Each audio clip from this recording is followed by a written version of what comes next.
Leo ni siku ya Jumatano. Injili inayotuongoza katika tafakari yetu inatoka kwa mwinjili Mathayo, sura ya 10 aya ya 1 hadi ya 7.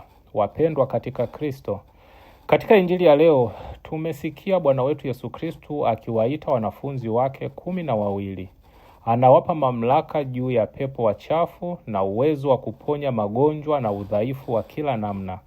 Kisha anawatuma kwenda kuhubiri kwamba ufalme wa Mungu umekaribia. Jambo la kushangaza katika injili ya leo ni kwamba Bwana wetu Yesu Kristo hakuchagua watu waliokuwa na majina makubwa au wenye uwezo mkubwa kwa mtazamo wa kibinadamu.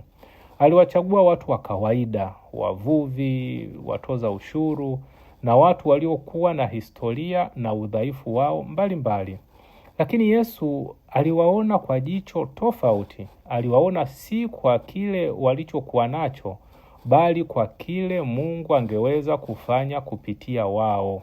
Wapendwa, tukitazama dunia yetu ya leo, tunajua kwamba kampuni nyingi na watu wanaoajiri wafanyakazi huwa makini sana katika kuchagua watu. Wanatafuta watu wenye elimu nzuri, uzoefu, ujuzi na uwezo maalumu ili waweze kusaidia kampuni kukua na kupata mafanikio. Hakuna kampuni inayotaka kuajiri mtu ambaye hawezi kutimiza wajibu wake. Kwa mtazamo huo wa kibinadamu, kama tungekuwa na mtaalamu wa ajira anayemshauri Bwana wetu Yesu Kristo wakati anachagua mitume wake, huenda angejiuliza, kwa nini Yesu anachagua watu hawa? Je, hawa ndio watu wanaoweza kuendeleza kazi yake duniani? Labda angeona uchaguzi huu kama jambo la kushangaza na kitu cha kuchekesha. Lakini Yesu hakuwa anategemea tu uwezo wao wa kibinadamu. Yesu alitegemea nguvu ya Mungu. Aliwapa uwezo na mamlaka ambayo hawakuwa nayo kwa nguvu zao wenyewe. Kazi ambayo Yesu alianza duniani iliendelea kupitia watu hao kwa sababu Mungu alikuwa akifanya kazi ndani yao. Hii haimaanishi kwamba elimu, vipaji na ujuzi wa kibinadamu havina umuhimu. Mungu hutumia vipaji vyetu, elimu yetu na uzoefu wetu. Tunapaswa kuvitumia vizuri kwa utukufu wake. Lakini tunapaswa kukumbuka kwamba mafanikio ya kazi ya Mungu hayatokani kwanza na ujanja wetu, nguvu zetu au uwezo wetu binafsi.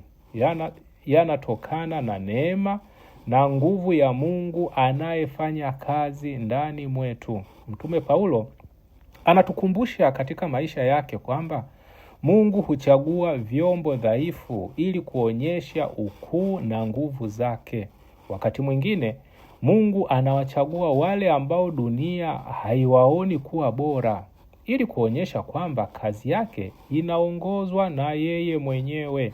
Wapendwa, sisi sote tuliobatizwa tumepewa mwito kama wale mitume. Yesu bado anatutuma leo kwenda kutangaza ufalme wa Mungu. Anatutuma katika familia zetu, sehemu zetu za kazi, kwenye jamii zetu na mahali popote tulipo. Huenda hatuna vipaji vyote au uwezo wote tunaotamani kuwa nao, lakini Mungu anaweza kufanya mambo makubwa kupitia mtu anayejitoa kwake na kujikabidhi kwake. Swali muhimu kwetu leo ni hili. Je, tunamruhusu Mungu atumie maisha yetu? Je, tunategemea nguvu zake au tunategemea uwezo wetu wenyewe?